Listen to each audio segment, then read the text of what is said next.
Okay, let's talk about corruption system. Okay, first, we're going to answer the following question. What is corruption? What are the types of corruption? What are the common characteristics of corruption? Has globalization increased the risk of corruption? What role can the media play in tackling corruption? What should government do to make anti-corruption agencies effective? And what are the impact of corruption and how to remove corruption? So first, let's answer the first question, of course. So, corruption is wrongdoing on the part of an authority or powerful party through means that are illegitimate, immoral, or incompatible with ethical standards. Corruption often from the patronage and is associated with bribery. Corruption is a form of dishonesty or criminal offense undertaken by a person or organization entrusted with a position of authority to acquire illicit benefit or abuse power for one's private gain. Corruption is most commonplace in kleptocracies, oligarchies, narco states, and mafia states. So corruption is a constant in the society and occurs in all civilizations. However, it has only been in the past 20 years that this phenomenon has begun being seriously explored. It has many different shapes as well as many various effects, syempre sa atin, both on economy and the society at large. Among the most causes of corruptions are the political and economic environment, professional ethics and morality, and of course, habits, customs, tradition, and demography. And its effects on the economy and also on the wider society are well researched, yet still not completely. Corruption thus inhibits economic growth and affects business operations, employment, and investments. It also reduces tax revenue and the effectiveness of various financial assistance programs. The wider society is influenced by a higher degree of corruption in terms of lowering of trust in the law and the rule of law, education, and consequently the quality of life, access to infrastructure, healthcare. There also does not exist an ambiguous answer as to how to deal with corruption. Something that works in our country or in one region will not necessarily be successful in another. This chapter tries to answer at least a few questions about corruption and the causes of it, its consequences, and how to deal with it successfully. With his work, due to the prevalence of corruption in the country, this law was supplemented by a new law which predicted compensation for damage and double value of damage, and the loss of political rights for the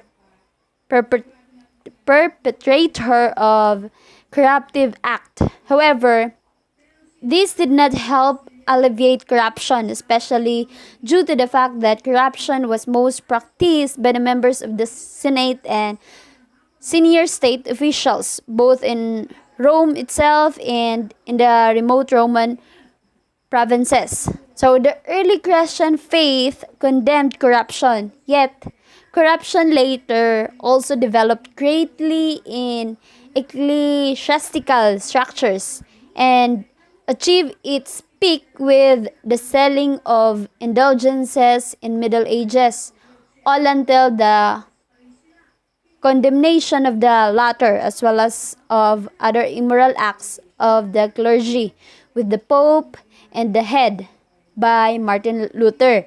Apart from the condemnation of corruption, the Reformation also led to a break with until then dominant Catholic culture and the emergence of Protestant ethics. As a child, he was a hostage of the Ravenna court. Attila noticed a high level of corruption among the state officials of the Western Roman Empire and how they appropriated the state money. As a consequence, there was a less money in the treasury and therefore the taxes increased. He thus decided that if he would ever to rule, he would do so fairly and by oppressing the corruption in his own country. The early feudalism was familiar with various laws that punished the bribing of courts, also with death.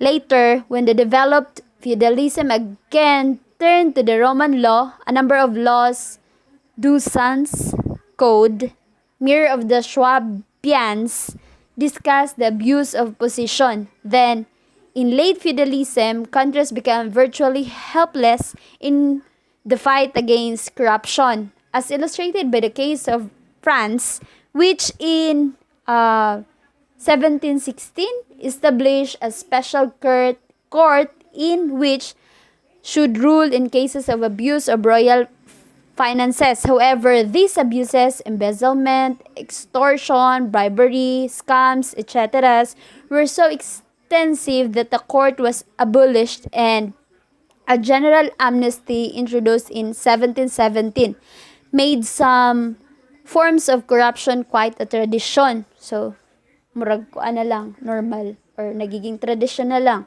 So, kung kinsa mo sunod, mo na lang po ginahimo. So, the corruption was also widespread during the time of the Spanish Inquisition, where the victim of the accusation could make amends with money, which made the corruption, especially among the inquisitors, extensive. Throughout the history, many intellectuals dealt with corruption or theorized about it one way or another.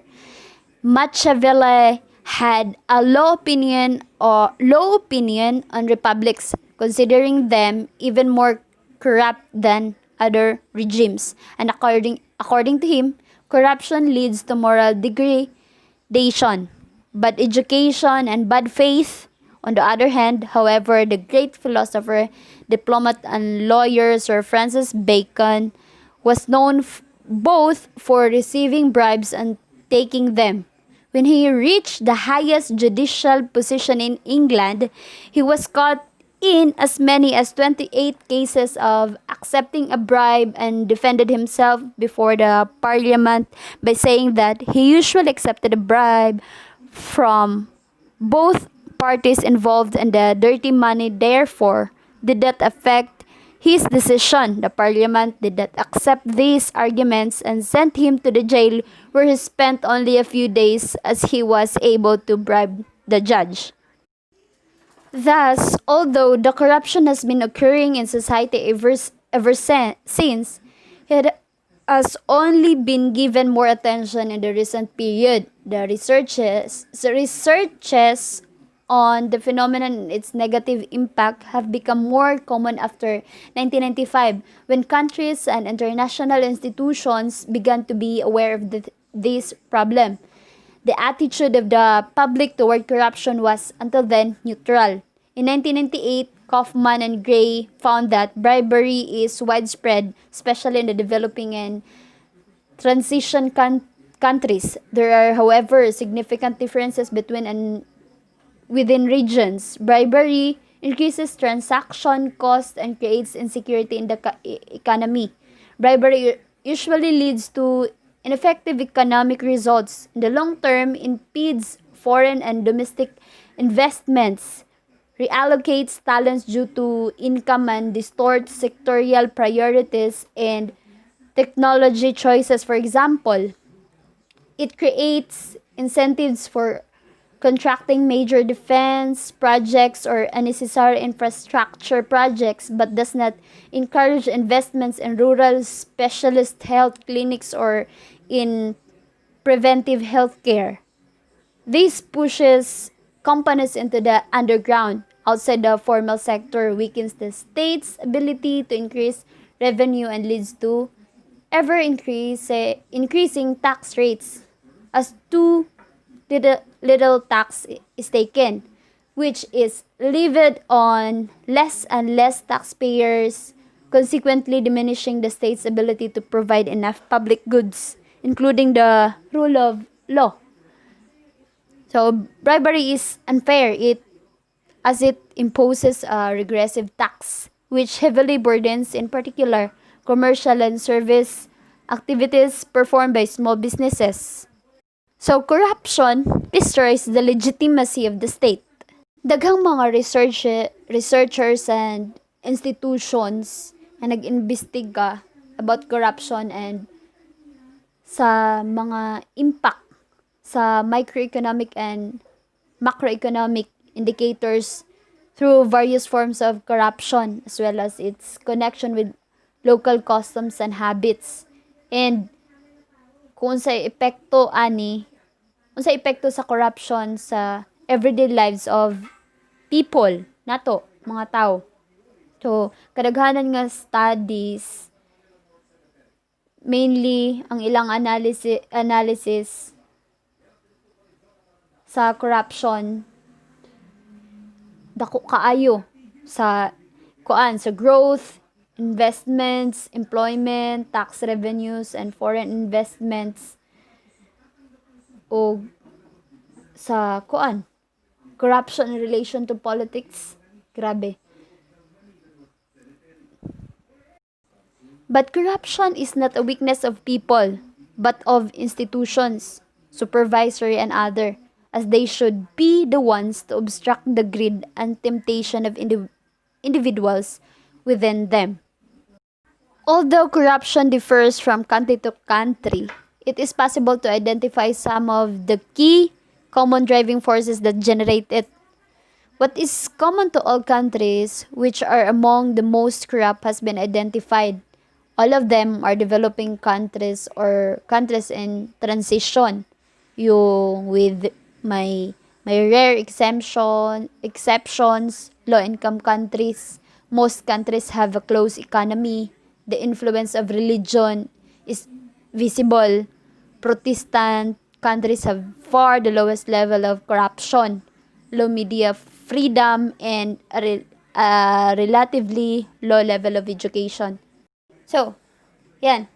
Balikan na natin. So, let's move on to two types of corruption.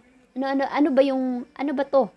So, we have petty corruption and state corruption.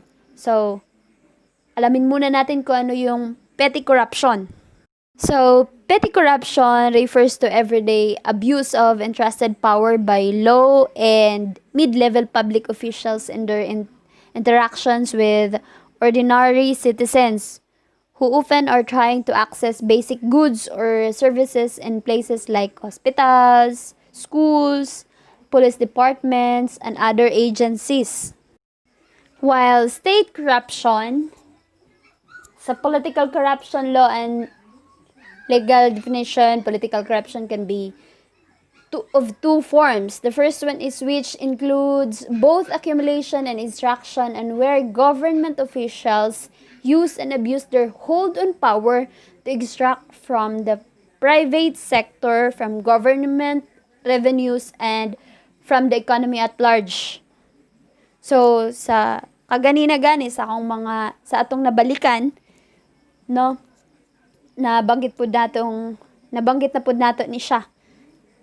So, the following are the most common forms of corruption. So, mga nabanggit na po na ako ni kaganina, no? So, first, the bribery, embezzlement, theft and fraud, extortion, abuse of discretion, favoritism, nepotism, clientelism, conduct, creating or exploiting conflicting interest, improper political contributions.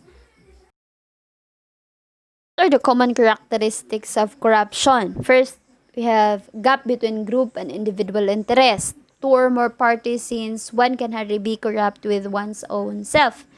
consenting adults that have a common understanding, benefit furtherance, existence of power that could be grabbed, usurped, entrusted, or otherwise available, misuse of power that often drives as a wedge between intended and stated positions for unintended benefits. Has globalization increased the risk of corruption? Well, yes. Globalization has increased the risk of corruption but has also increased the opportunities to curb it. So makikita naman natin sa picture, no? Halatang halata naman. I don't smell anything. Do you? Pero tingnan mo naman. Pinagagawa. Rich between poor. Hold ng power between mga simpleng tao lang.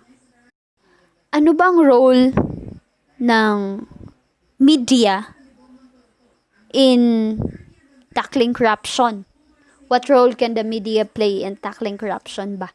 So, the media can serve many important functions, not just exposing corruption, but also sustaining an open and transparent flow of information and fostering a climate of opinion that is increasingly intolerant of corruption. So, mabalaan na sa mga tao kay kuan man, transparent man ka. Unsay mga panghitabo sa gobyerno, mga dapat may bawaan sa tao, pakita through media. So, mga tao di na kayo magpangutan na pa. Pangutan naman pero di na gid kayo as in magbagot-bot. Mahibo ba ang gobyerno para masolusyonan or maiban-ibanan ba lang ang corruption? So, what should governments do to make anti-corruption agencies effective? Sa Indonesia, may anti-corruption agency which is located in government.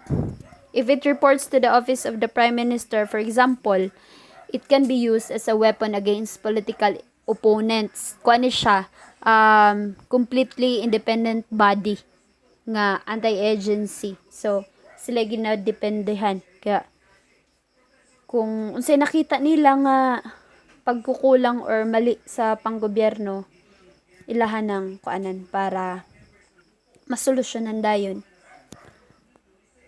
There are also a number of common options from the report's 7 points agenda which can make anti-corruption agencies more effective. So first, join with international efforts, establish benchmarks of quality, strengthen the civil service, encourage codes of conduct in the private sector, establish the right to information, exploit new technology, support citizen action. Unsay impact sa corruption sa atua? So, first, it hinders social and economic development and increases poverty by diverting domestic and foreign investment away from it and most needed. So, dapat kung kanang ha project or kanang ha kwarta naka-allocate para aning mga kuana, dapat ihatag jud sa gobyerno, dili gamiton para sa lain. For example, kanang kuan, build sa kalsada. No, amo ko ginaingon pero tani maapil man sa build ang among kalsada para wa na mga matuwad. So second, weakens education and health systems, depriving people of the basic building blocks of a decent life. Undermines democracy by distorting electoral processes and undermining government institutions, which can lead to political instability. Exacerbates inequality and injustice by perverting the rule of law and punishing victims of crime through corrupt rulings. How to remove corruption? Lisod kaayo siya. Saong ka? Sagsikin sa nalay mo lingkod sa itong panggobyerno. Bisan kaya si President. President na to karon. Gusto mawa ang corruption pero kay siya gusto niya na may mo mga mo abide. May mga dili mo follow. Nya. sa usa ka departamento naman joy ug naa joy usa nga corrupt waay gihapon. Pwede ra pod usa nga paraan to remove corruption is laws fixing accountability and encouraging transparency combined with efficient judiciary and free press provide ideal atmosphere to tackle the menace of corruption. Pwede ra pod siya para ma-remove ang corruption. Pero kay pila na ka dekada na ang milabay, sukad pa sa sukad. Pero kay ang corruption patuloy. Pero tani, 'di ba? Maiban-ibanan man lang. Mo arang-arang or mo improve man lang ang to ang country or ekonomiya. So, moingon ta nga pobre gid ning Pilipinas. Oy. Nya, walang takahibaw nga ang mga namuno or mga maayog mga pangutok dagag alam ay na mao daytoy nangurakot nya walang tay nahibaw-an. Bisan gani sa education na po'y corruption. So mahibaw nato kung unsa-unsa man na siya.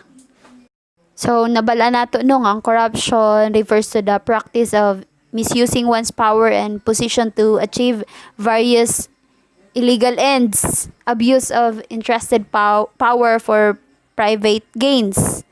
So, mga complex phenomenon, bribes, fraud, extortion, favoritism, nepotism, embezzlement, collusion in politics, administration, justice, prosecution, private sector. So, sa gani sa pagsud sa DepEd sa nabatian ako dati tako kayog bagay kung na kay kapit or kaila nga mga politician kay di ra ka kasud pero ambot ka karon og apa ba na mga bayad for something one is entitled to get extortion versus paying for something on is not entitled to get. So, yung mga labing, gifts kunuha, reciprocity, transparency, accountability, biased decisions, mo na. Bisag mo to siya rank 1, tas rank 1 siya, tas mas duol siya, di siya na lang. Do, paras man sila nakapasar, paras man sila deserving, pero kay, mas close ng usa, balag ikaw ang rank 1, hindi siya. Schools, katugayan ka ganina, favoritism, nepotism, selling of posts, corrupt, non-competitive procurement of school books, equipments, or construction contracts, paglaanan sa MOE, travel, mga dapat project sa school, sahay, lang ta magtel. So, between providers, school, teachers, contractors, and beneficiaries, sa students, parents, communities. Usahay, may iwasan, teacher absenteeism, na po yung mga wakwak nga teacher, ghost teacher, private tutoring, unofficial fees, embezzlement of school resources, selling of exam and other marketable information, selling of diplomas, misuse of selection criteria nga dapat dili man kay, diba? Kay ba mo nabatian po ala diri sa tua, pero sa tuang lugar sa Masbate, pero secret lang. Ingon pag diri sa memo, diri sa picture, kung mabasa ninyo. Teacher absenteeism in Pakistan is among the highest in the world. They get government salary but teach only in their tuition center for getting extra money. So, tanawa na to diri sa picture, ingon sa bata. I wrote it well, didn't I, teacher? Teacher, yes, you did. Just like the post, So, mo na siya. Dishonesty. Buwa siya para, syempre, di kayo masakitan si student niya. Student po, nalipay na lang niya, dito kay bawag yapon. Kuwang pa. So, mas nindot gihapon na isulti sa ila, balag masakitan sila. No? Para, mas matuto sila, para mas magtuon sila. Para makabalo jud sila. Ayan, literacy rate 2015. According to UNESCO, overall literacy rate of Pakistan daw is 55% and Pakistan stands at 168th in the total countries of the world. So, naadiri mga kabutang over 27 million children out of school sa ilang lugar. Nya, saan mga pang-allocate sa ubos. Kita man ninyo, mabasa man ninyo. Daghang makarelate ni. Summary of some main practices daw. Kuan, areas of, nakitaan ko naman sa internet, so gikopya lang na ni. Areas of planning, management involved. So, kini, building of schools, mga corrupt practices, public, tendering, embezzlement, school mapping, tas elements of education system most affected. Syempre, yung access. Tapos, equity. Next is recruitment, promotion, and appointment of teachers, including systems of incentives. So, murag daghan-daghan yung makarelate na corrupt practices. First, favoritism. Second, nepotism. Third, bribes and payoffs. Diba? So, unsay mga mapektuhan, syempre, quality. Pero kay, sa tanan mampod nga magparangking, tanan mampod kuan. Kay bawjud, tanan, deserving. Pero kay, ang uban, di lang ginato makuanan niya. Syempre, ang uban, taas gid sila og makuha. Compare sa imuha, mugay na. Though, mali man po ang term nga ranking kay kuan man na siya. Kana assessment ra man na siya. Pero kay nabe 1, 2, 3, 4. So, indot unta kung kisa ta maka nasa 1, siya gid unta. Pero kay nakadepende bang gihapon good siya sa imuhang kuan performance. So, kung pagkatiwalaan ka, so sige na lang. Next is conduct of teachers. So, corrupt practices, ghost teachers, mga naungo na, bribes and payoffs for school entrances, for the assessment of children, etc. Syempre, ang apektuhan, most affected, the access, quality, equity, ethics, no. Next is supply and distribution of equipment, food, and textbook. Corrupt practices, public tendering, embezzlement, bypassing of criteria. So, ang most affected, equity. Next is allocation of specific allowances, compensatory measures, fellowships, subsidies to the private sectors, etc.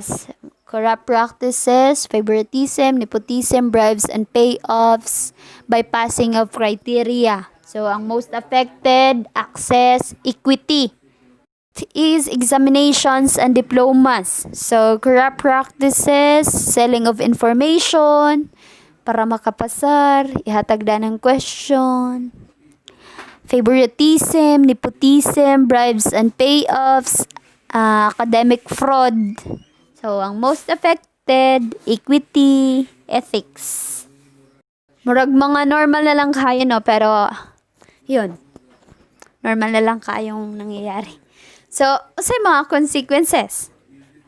Corruption in education has severe consequences, which include a high dropout rate, which increases at high levels of poverty, low quality teaching leading to poor achievement.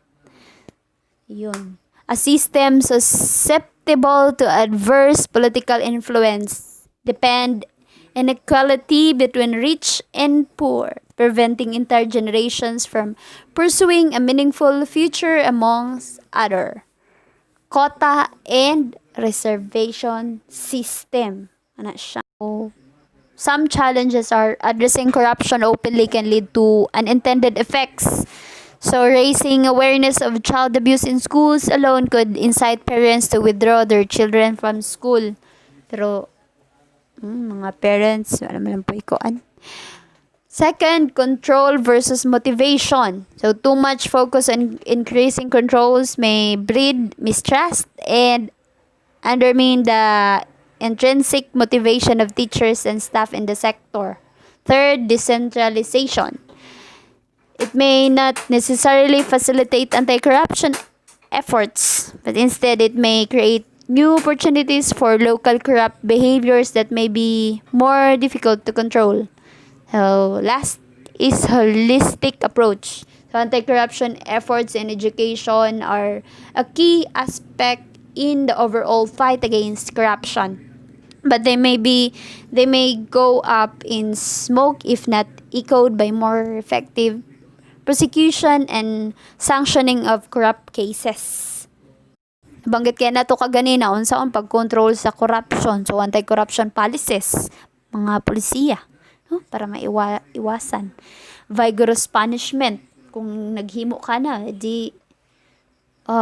katay ka. Himo na ni President karon no. Self-determination of not to give bribe. Government must have strict rules about corruption from lowest level to highest. That corruption is unacceptable. Mao gay nang ginahimo karon ni President, pero grabe gihapon no, gihapon yung mga rakot na para sa anang mga kuan kanang mga build lagi lagi ko ina nakita na kay nangatuwad na mi anak sa dan pag panghatag og module tungod sa pati kay nga dan wa lang gid tiwasa. So, anti-corruption organizations and reforms initiatives. Pasensya na, may pinagdadaanan pala. So, together, we can stop corruption. So, if the foundation stone happens to be crooked, how can we build up a healthy nation? No? But if steps aren't taken to prevent corruption in all ministries, including education, the future may not be as bright as it is imagined to be right now. So, corruption, which is commonly and very rightfully known as cancer, can and will easily swallow democratic laws and regulation, making them mere paper tigers, as it is rightly said. Public message: let's join hands to eradicate corruption. So that's it. That ends my report. Good day.